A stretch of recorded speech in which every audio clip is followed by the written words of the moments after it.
Okay. Hari Om. Start with the prayer.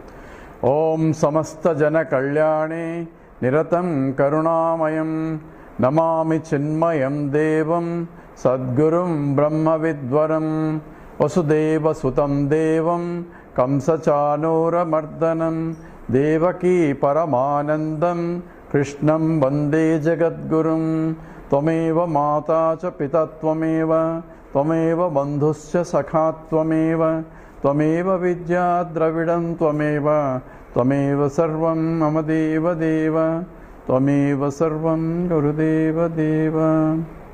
Hari Om. So we are looking at the Mahavakyas.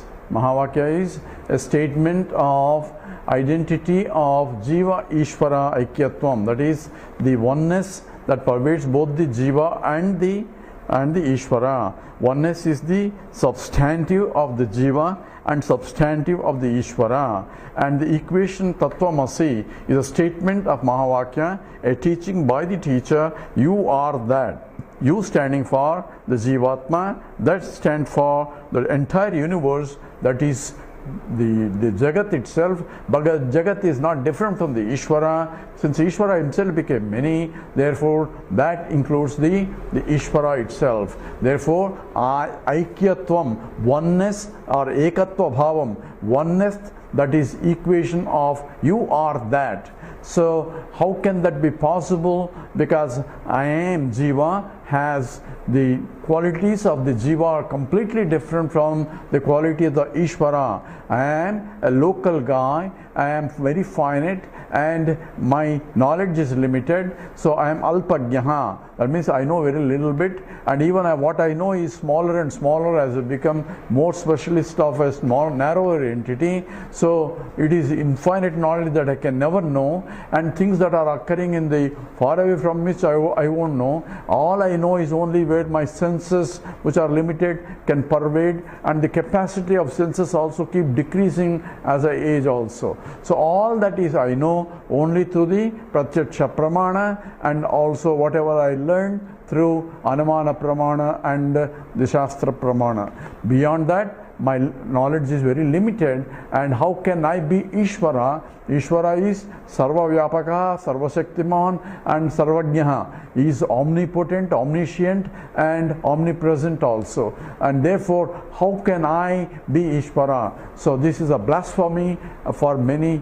From the point of many acharyas criticize the Advaita, says how can you equate yourself, you are an Ishvara. So you can never be Ishvara. And the statement is, when you say you are that Ishvara, then the statement has to be understood properly. But this is a scriptural statement. This is not a statement of some acharya. It is coming from, hey, Tattvamasi Svetaketo, you are that. And comes, in fact it comes 9 times. Therefore this is a very important statement, since scripture itself is repeating 9 times. That means this is the essence of the Upanishad itself.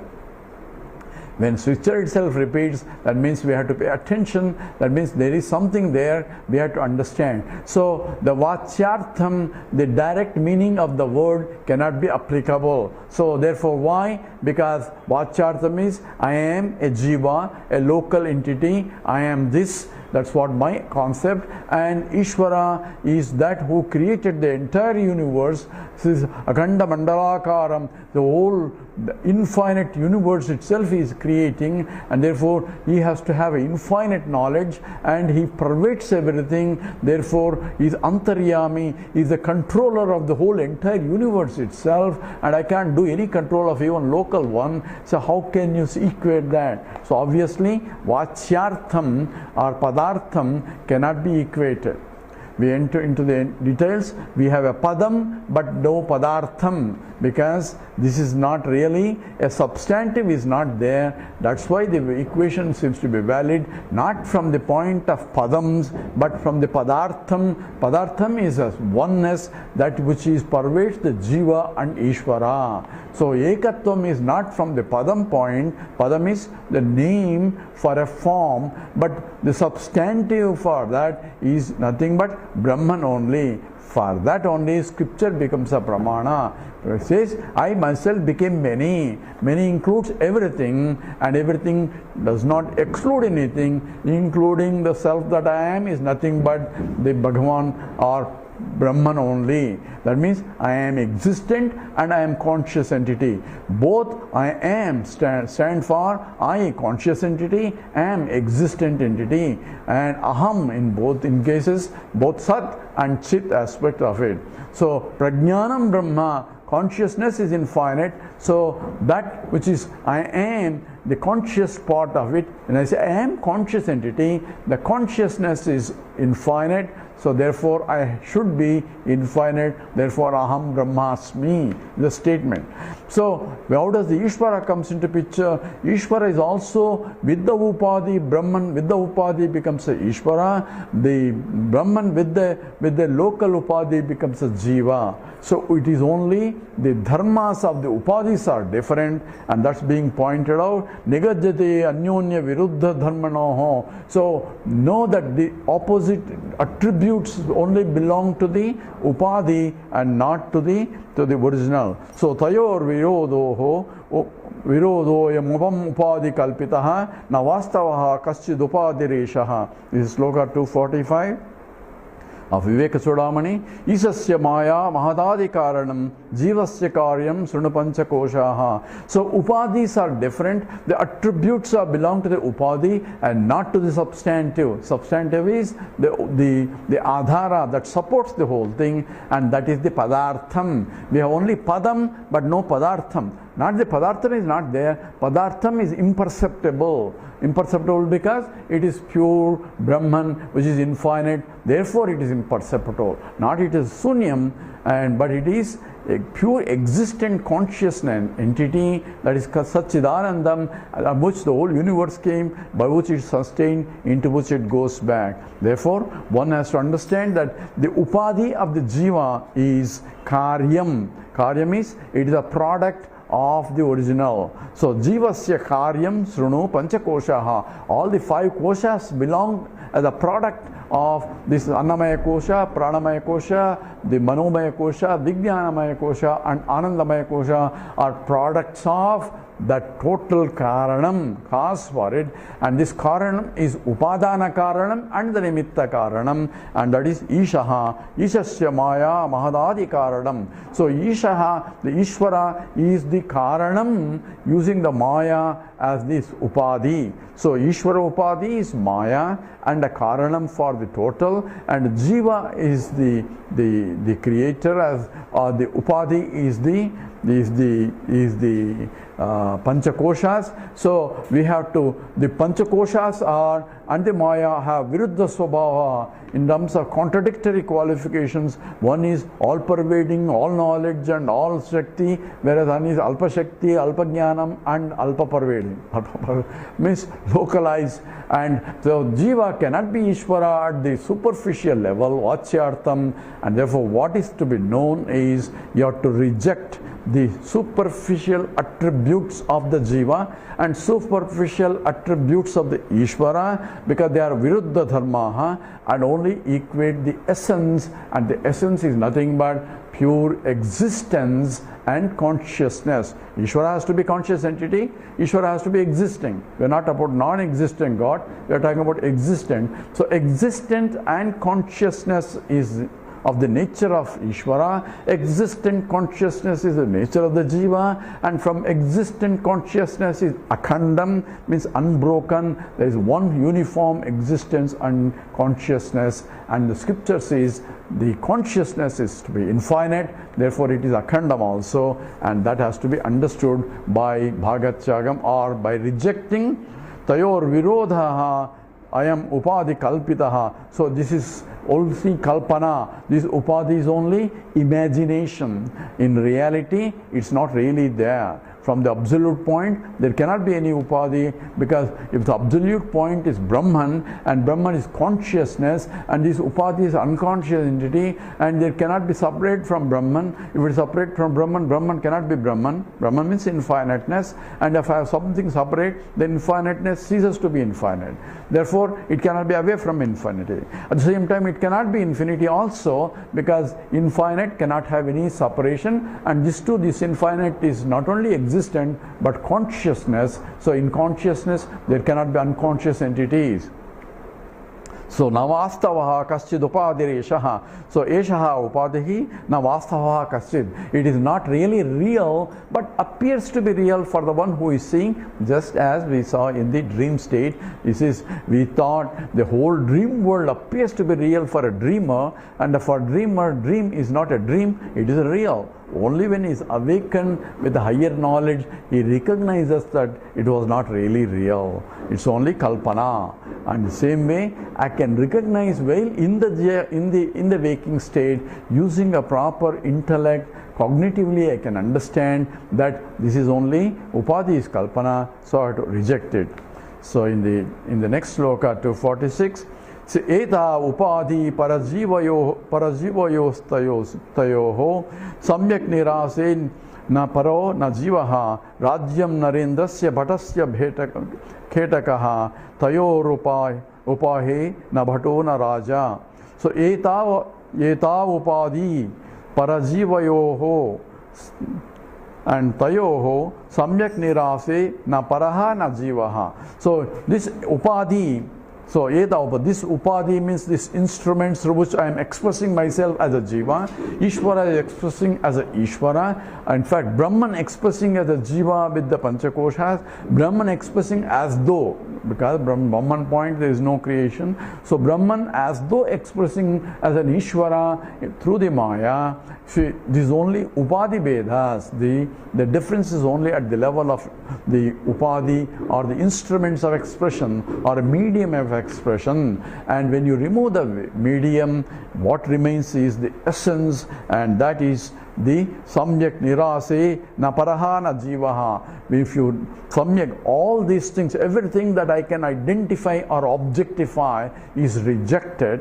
Samyak nirase, when I negate it, rejection is not a physical rejection, but it is only cognitively, by understanding, I had to say this is not it, and I had equate only the essence. In that essence, na paraha na jivaha, neither the Ishvara is there nor the jiva is there. No difference of any kind is there, but what is there is pure Satchidanandam, which is not Sunyam, but it is existent consciousness, infiniteness, and infiniteness being Ananda Swarupam, because there are no limitations, and therefore it is Satchidananda Swarupam.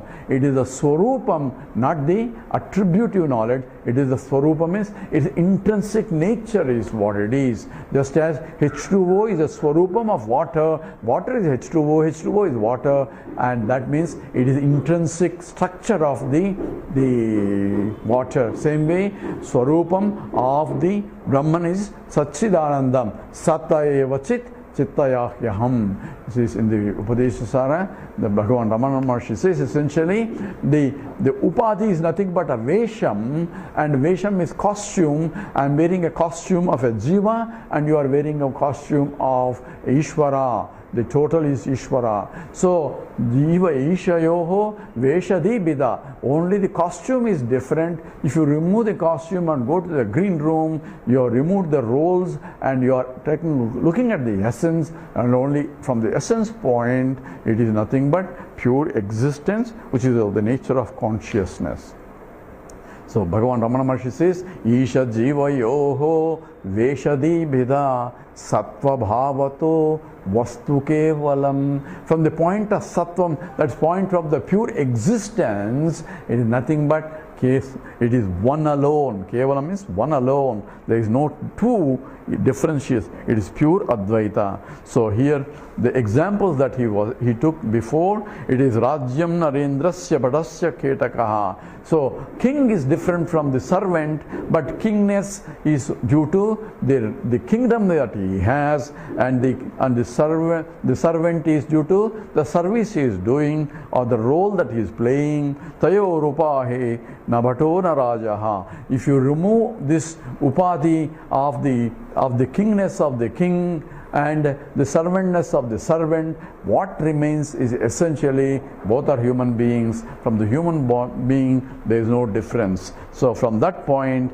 there is neither the king nor the bhataha nor the servant also. So this rejection discussion has to be done by intellectually, because these two things are together. So it says ahankara is nothing but I am equal to this. So you can see confusion right there, because I am is existent conscious entity. This comes under the inert entity. So I am this, now I am that. That's what Tattvamasi is. Now we are talking about that as pure existent consciousness, not the inert entity. So I had to see that as a Ishvara who appears to be many, and I am a Jiva. So the wrong notions have to be dropped, and the right notions, as when I say I am that, so I am not this is rejected, is the superficial attributive content of the world, including starting from the body, mind and intellect.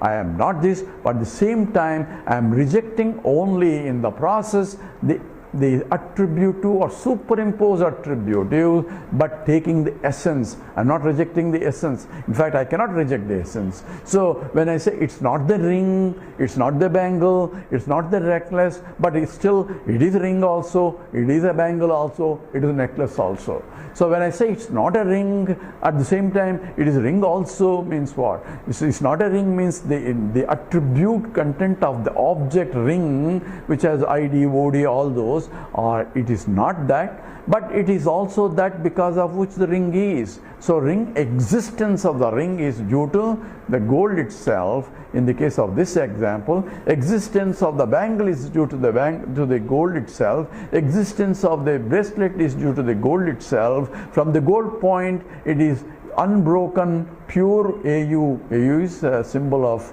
gold, and it pervades everything, and it has same property whether you take of a ring or a bangle or a necklace. It is pure gold only. From that understanding, I can see myself, even though while remaining in the ring, saying that I am a ring, at the same time I am not really the ring, but I can say I am the gold.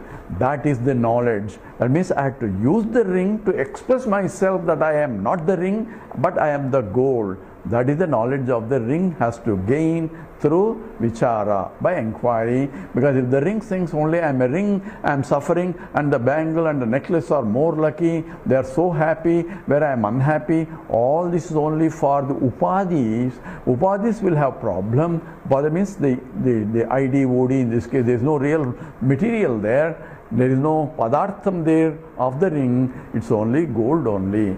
That I have to understand it. So the essence or substantive knowledge of the ring is it is gold. And the value of the ring depends upon how much gold it is. So it has nothing to do with the ring substance, it is only due to the essence which is substantive, that from which it came, by which it sustained, into which it goes back. So this transformationless transformation of the gold, while transforming from the ring to bangle and all that, they are destructive transformation at the Namarupa level, but transformationless transformation or vivarta at the substantive level, both have to be understood and recognized that I am not the changing entity, but I am the changeless entity. That is the absolute truth. That's the law of conservation, where I am changeless entity in all the changing things, and that is my truth. Truth is that which doesn't change, and I am that absolute truth, veil still remaining. So it is a negation, or called the nirasa. Nirasa means samyak nirasa, completely rejecting all attributive content, but the rejection is only cannot be done at the physical level, it has to be done at the intellectual level. So it is only understanding, clear understanding. It's not something to become or something to go somewhere for liberation or moksha. Moksha involves recognizing that I am already free. Even before I thought, even when I thought I am bound, I was really free only, because I have a wrong notion thinking that I am the upadhi. I feel I am limited, but as a pure consciousness existence, I am limitless entity, and that has to be understood, and that can only be understood through Tattvamasi statement. The scriptures say you are that. So I can go on inquiring, who am I, who am I, who am I, trying to find out, I am not this, I am not this. So sitting in a seat of meditation, all I have to do is, who am I, inquire. That cannot work, because that only gives you example of what the Tvam Padartham. Who am I is, I am not this, not the body, not the mind, not the, I am consciousness. I am getting limited only, because by rejecting everything what I am not, I am becoming smaller and smaller. But whereas the scripture says, what you rejected also you only, you are that. That means what I have rejected as not that is also you, but now I am equating not from the superficial attributive content, but I am equating the essence, that is the pure existent point. And that's what Bhagavan Ramana Maharshi actually says. And people think that I don't need a scripture in order to know that. The scripture itself is a pramana to show that whole universe is nothing but you itself became many, and that's wherefore many is also you. So I don't have to go beyond the mind. It is, the mind is also part of the creation and part of Ishvara only. And to recognize that attributive content of the mind is to be rejected, but the essence of the mind is existence itself has to be recognized as a part of the Brahman. So we'll go into more details later in the next talk. With this we stop. Om Purnamada Purnamidam Purnat Purnamudachyate Purnasya Purnamadaya Purnameva Vasishyate. Om Shanti Shanti Shanti. Harihi Om Sri Gurubhyo Namaha. Harihi Om.